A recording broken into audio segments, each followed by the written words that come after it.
हाँ, ये रिंग अच्छी है, बीवी को पसंद भी आ जाएगी। अरे यस सर, आपकी चॉइस बहुत अच्छी है और ये डिजाइन भी नया है। डिजाइन नया है वो तो ठीक है, लेकिन सोने की प्योरिटी का प्रूफ कहाँ मिलेगा? बनिए एक जागरूक ग्राहक। आज ही डाउनलोड कीजिए BIS केयर ऐप। सोना खरीदने से पहले BIS केयर ऐप पर HUID कोड अवश्य वेरीफाई करें। नमस्कार, ये आकाशवाणी चंडीगढ़ है। अब आप प्रतिका से प्रादेशिक समाचार सुनिए। पहले इस बुलेटिन के मुख्य समाचार। प्रधानमंत्री नरेंद्र मोदी ने कहा कि भारत कौशल विकास एवं शिक्षा के माध्यम से युवाओं को नए अवसरों का लाभ उठाने के लिए तैयार कर रहा है। भारत ने इजराइल से स्वदेश लौटने के इच्छुक अपने नागरिकों को वापस लाने के लिए ऑपरेशन अजय शुरू किया। आज नई दिल्ली में पर्यावरण के लिए जीवन शैली संसदीय फोरम लाइव सम्मेलन की शुरुआत हुई। हरियाणा के मुख्यमंत्री मनोहर लाल ने राज्य में मान्यता प्राप्त मीडिया कर्मियों के लिए सावधि बीमा कवरेज मौजूदा 5 लाख रुपए से बढ़ाकर 10 लाख रुपए करने को मंजूरी दी। और हरियाणा में पुलिस कर्मियों के बेरोजगार बच्चों को प्रशिक्षण देने एवं रोजगार दिलवाने के प्रथम चरण में 147 बच्चों का कौशल विकास किया जाएगा। अब समाचार विस्तार से। प्रधानमंत्री नरेंद्र मोदी ने कहा है कि भारत अपने युवाओं को शिक्षा और कौशल के माध्यम से नए अवसरों का लाभ उठाने के लिए तैयार कर रहा है। श्री मोदी ने आज नई दिल्ली में कौशल दीक्षांत समारोह को वर्चुअल माध्यम से संबोधित करते हुए कहा कि जब युवा शक्ति मजबूत होती है तो देश अधिक विकास करता है। उन्होंने कहा कि देश में कौशल विकास का दायरा निरंतर बढ़ रहा है। प्रधानमंत्री ने कहा कि आज पूरी दुनिया का मानना है कि ये सदी भारत की सदी रहने वाली है। उन्होंने कहा कि पूरा विश्व कुशल युवाओं के लिए भारत की ओर देख रहा है। उन्होंने कहा कि G20 सम्मेलन में वैश्विक कौशल मानचित्रण के संबंध में भारत के प्रस्ताव को स्वीकार किया गया है। इससे आने वाले समय में युवाओं के लिए रोजगार के बेहतर अवसर पैदा होंगे। उन्होंने कहा कि भारत पहले की तुलना में युवाओं को कुशल बनाने के लिए अधिक निवेश कर रहा है। इस अवसर पर केंद्रीय शिक्षा मंत्री धर्मेंद्र प्रधान ने बताया कि दीक्षांत समारोह में लगभग 10,60,000 युवाओं को प्रमाण पत्र दिए गए। भारत ने इजराइल से स्वदेश लौटने के इच्छुक अपने नागरिकों को वापस लाने के लिए ऑपरेशन अजय शुरू किया है। विदेश मंत्री डॉक्टर एस जयशंकर ने एक सोशल मीडिया पोस्ट में कहा कि इसके लिए विशेष चार्टर्ड उड़ान और अन्य इंतजाम किए गए हैं। उन्होंने कहा कि सरकार विदेशों में रह रहे भारतीय नागरिकों की सुरक्षा तथा कल्याण के लिए पूरी तरह से प्रतिबद्ध है। इजराइल में भारतीय दूतावास ने कहा है कि उसने पंजीकृत भारतीय नागरिकों को आज की विशेष उड़ान के बारे में ईमेल किया। दूतावास ने कहा कि अन्य पंजीकृत लोगों को बाद की उड़ानों के लिए संदेश भेजे जाएंगे। दूतावास 24 घंटे काम करने वाली हेल्पलाइन के माध्यम से भारतीय नागरिकों की मदद कर रहा है। उसने लोगों से शांत और सतर्क रहने को कहा है। गौरतलब है कि इजराइल और फिलिस्तीन में जारी घटनाक्रम को देखते हुए स्थिति की निगरानी एवं जानकारी और सहयोग के लिए विदेश मंत्रालय में 24 घंटे काम करने वाला नियंत्रण कक्ष बनाया गया है। भारतीय नागरिक विदेश मंत्रालय के नियंत्रण कक्ष से टोल फ्री नंबर 1800118797 पर संपर्क कर सकते हैं। G20 देशों के संसदीय अध्यक्षों के सम्मेलन P20 से पहले आज नई दिल्ली में पर्यावरण के लिए जीवन शैली संसदीय फोरम लाइव सम्मेलन की शुरुआत हुई। सम्मेलन में G20 देशों तथा आमंत्रित देशों की संसद के अध्यक्ष हिस्सा ले रहे हैं, जो प्रकृति के साथ सामंजस्य बैठाते हुए हरित एवं सतत भविष्य की दिशा में उठाए जाने वाले कदमों पर चर्चा करेंगे। लोकसभा अध्यक्ष ओम बिरला ने सम्मेलन का उद्घाटन करते हुए कहा कि जलवायु परिवर्तन के प्रभावों से दुनिया की कोई भी देश अछूता नहीं है। उन्होंने कहा कि मिशन लाइफ पर्यावरण संरक्षण की दिशा में एक व्यापक दृष्टिकोण है।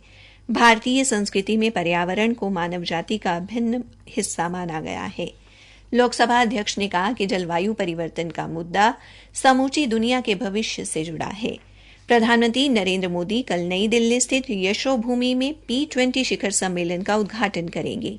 सम्मेलन का आयोजन भारत की G20 अध्यक्षता के दौरान भारतीय संसद द्वारा किया जा रहा है। भारत की G20 अध्यक्षता के थीम की तर्ज पर ही इस शिखर सम्मेलन का थीम एक पृथ्वी एक परिवार एक भविष्य के लिए संसद रखा गया है। आकाशवाणी चंडीगढ़ के समाचार सेवा प्रभाग द्वारा मेरी माटी मेरा देश अभियान के तहत अमृतकाल में शुरू की गई प्रश्नोत्तरी प्रतियोगिता का आज का प्रश्न है, गिलिटी मैन ऑफ इंडियाज पार्टीशन पुस्तक के लेखक कौन थे?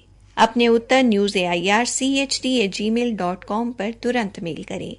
कल पूछे गए प्रश्न का उत्तर है, आजाद हिंद फौज के नाम से प्रसिद्ध इंडियन नेशनल आर्मी में कप्तान रहे अब्बास अली ने ना रहूं किसी का दस्ते निगार मेरा सफरनामा नामक आत्मकथा लिखी। और ये सही उत्तर देने वाली हमारी विजेता है हरियाणा के अंबाला से आहाना तिवाड़ी। प्रादेशिक समाचार आकाशवाणी चंडीगढ़ से प्रसारित किए जा रहे हैं।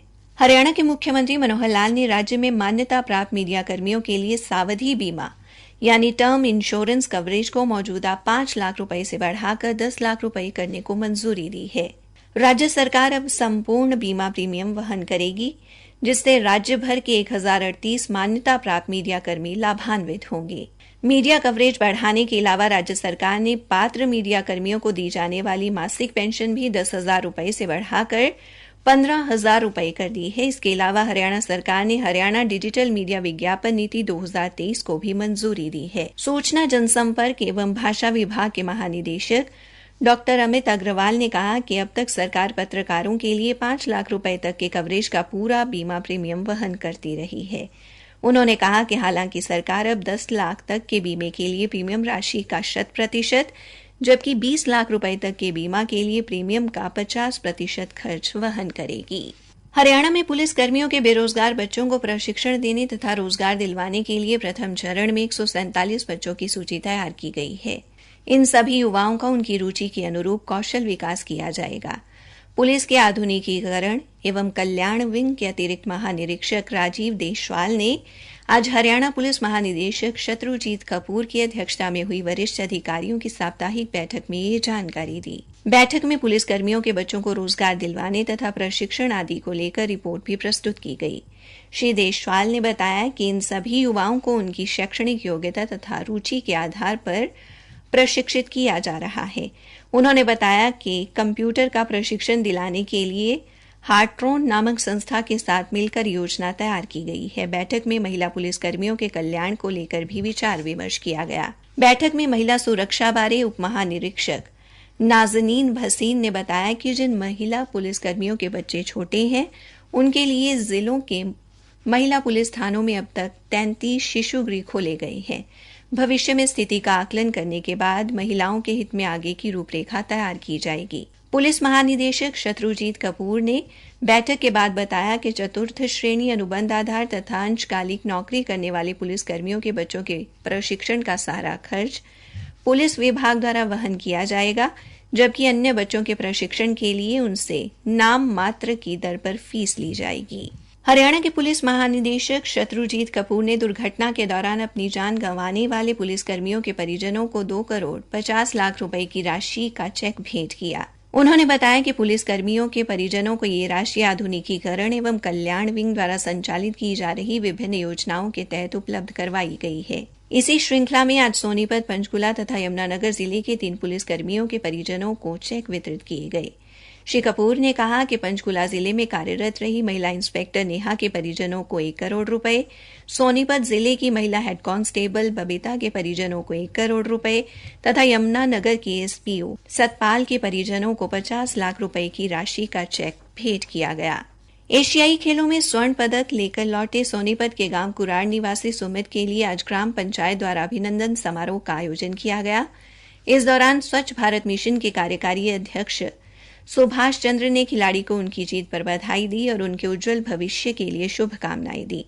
इस अवसर पर गांव के सरपंच, सुमित के कोच के अलावा बड़ी संख्या में ग्रामीण भी उपस्थित रहे। पलवल के नेताजी सुभाष चंद्र बोस स्टेडियम में आज हरियाणा राज्य स्कूली खेलकूद प्रतियोगिता का आयोजन किया गया। विधायक दीपक मंगला ने इस प्रतियोगिता का शुभारंभ किया। इस 3 दिवसीय प्रतियोगिता में प्रदेश के सभी जिलों के लगभग 900 खिलाड़ी हिस्सा ले रहे हैं। श्री मंगला ने कहा कि योग प्रतियोगिता में विजेता खिलाड़ियों को राष्ट्रीय स्तर पर खेलने का अवसर मिलेगा। इसी के साथ ये समाचार बुलेटिन समाप्त हुआ।